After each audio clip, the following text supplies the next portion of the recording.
Đại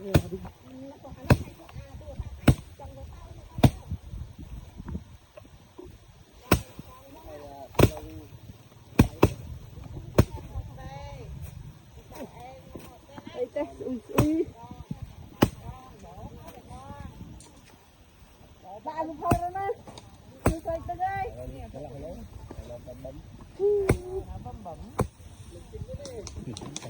Lấy khùng nha.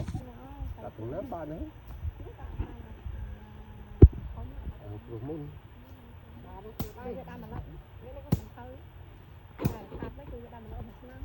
Cú đâu? Thăm tới. Cú hồi gì? Cú ấy. Cắt hồi thấy bữa nào cũng